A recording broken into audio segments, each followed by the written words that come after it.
There's a language that's older than words. It's a silent conversation happening inside you right this very moment. It doesn't speak in sentences, but in sensations.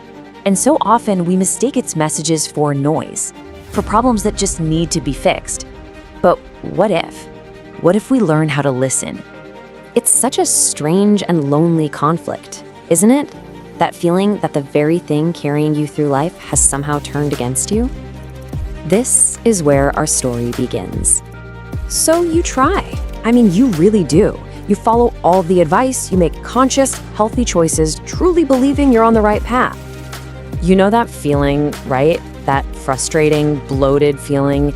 Even after a huge, healthy bowl of greens, you're doing everything you're supposed to, but the discomfort just hangs around.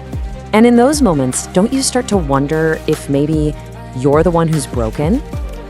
And that's when the search begins. A really confusing journey through this maze of conflicting opinions, where it feels like every path just leads you right back to where you started. Uncertainty. And these questions just start echoing in your mind. You start to doubt your choices, your own willpower, even your instincts.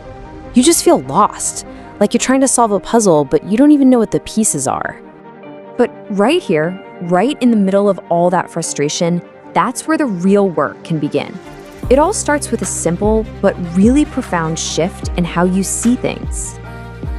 What if your body isn't actually fighting you at all? What if it's trying to talk to you? These feelings, they aren't a sign of weakness. They're a form of communication. Just a quiet, persistent whisper asking you to please pay attention. So that first signal, it might just be a quiet protest against a food you always thought was a friend. Even really healthy foods like dairy or certain fruits can be tough for some bodies to process. It's not about the food being bad, it's about it not being right for you. And get this, it's shockingly common. Think about it. A staggering 65% of people on Earth have some trouble with lactose. It's a powerful reminder that what works for one person might not work for another. You are definitely not alone in this. Another signal could be about way more than just food. When life's demands pile up and create that chronic stress, our body releases cortisol. And this stress hormone can slow everything down on the inside, disrupting that delicate rhythm of digestion and just leaving you feeling heavy and stuck. Sound familiar? For a lot of women, the body speaks in cycles. The natural ebb and flow of hormones like estrogen and progesterone can affect things like water retention and how sensitive your gut is, leading to periods of bloating that are simply part of a natural, recurring rhythm. And then, sometimes the message is coming from way, way down deep inside your gut. This inner ecosystem of bacteria can get thrown out of balance. Things like processed foods and sugars, they feed the bad bacteria, and that leads to inflammation and gas. Your body is just signaling that its inner world needs a little tending to. Okay, so understanding these signals, that's step one. But learning to actually hear them clearly in your own life, well, that's a practice. It requires a quiet moment and a really gentle intention. And this is really the heart of that practice. It's not a diet, it's a form of presence. A way to slow down just enough to hear the subtle feedback your body is giving you with every single bite. And it starts so simply, Just 3 deep breaths to calm your system. Chewing your food thoroughly, which is actually the very first step of digestion. And pausing, just putting your fork down to create space for your body's fullness signals to finally reach your brain. This isn't about a bunch of rules, it's about respect for the process. See, once you actually start listening, you can begin to respond. You can start making choices that don't just feed you, but also nourish that vast living ecosystem that's inside of you. This slide lays it out so clearly.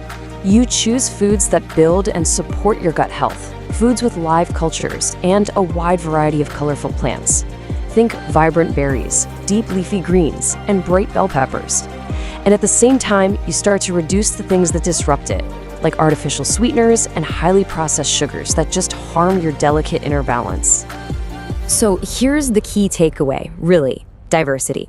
Think of it like you're populating a garden with as many different beautiful plants as you can. If you could aim for, say, 30 different types of plants a week, and that includes herbs, spices, nuts, you start to create a really resilient and thriving inner world. And this whole journey, it really changes everything. The war ends. That struggle for control is replaced by a partnership, one that's built on listening, on trust, and on gentle care. I really want you to let this sink in for a moment. You are not a mechanic trying to repair a broken engine. You are a gardener, and your role is to create the right conditions, to nourish, to water, to listen, and then just allow life to flourish naturally. So I'll leave you with this one question. In the quiet moments of your day, just pause. Tune in past the noise of the world and even your own mind. Listen closely. What whisper, what sensation, what gentle nudge is your body offering you right now? The conversation is always happening. All you have to do is begin to listen.